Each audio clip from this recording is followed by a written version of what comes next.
Hello everyone, I'm Mark Desierto from BSAS 1B, and for this activity, I choose the topic Boolean, Algebra, and Digital Logic. I choose this topic because I always see it in IT, like in programming, and how computers make decisions. I want to understand how computers use numbers like 0 and 1 to work. What Boolean algebra means in simple words. Boolean algebra is a type of math that only use two values, 1 and 0, or true and false. This looks very simple, but it's actually the reason why computers work. Computers don't think like humans. They only understand on or off, true or false. So Boolean algebra helps computers decide what to do. The basic operations. We usually use three basic operations. And is but conditions must be true. And or is at least one is true. And not it reverse reverses the value like from true or false. It it's like making simple decisions and both must pass or at least one passes and not opposite. How it connects to IT. In computer hardware, all computer parts like processors, memory, and circuits use 0s and 1s.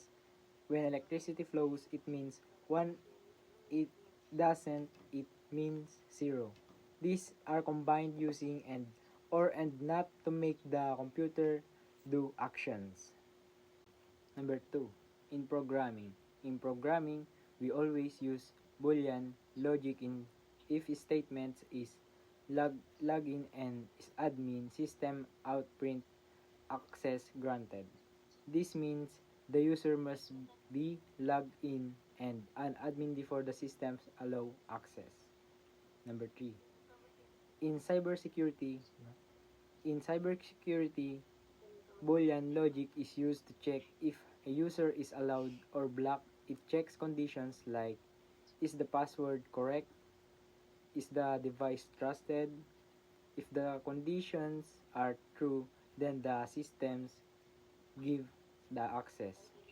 Number 4, in databases, when we search in a databases, we use and or to filter results like searching, name, mark, and course IT.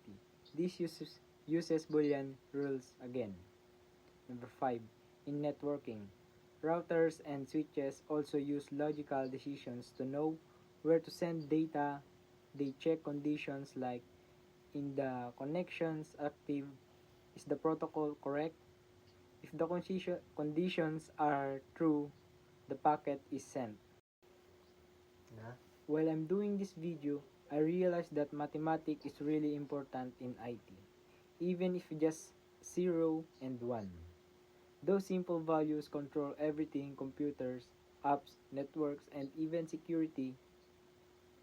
Boolean algebra helps us understand how computers think and make decisions. As an IS student, this topic is really helpful because it gives me the basic of how systems operate.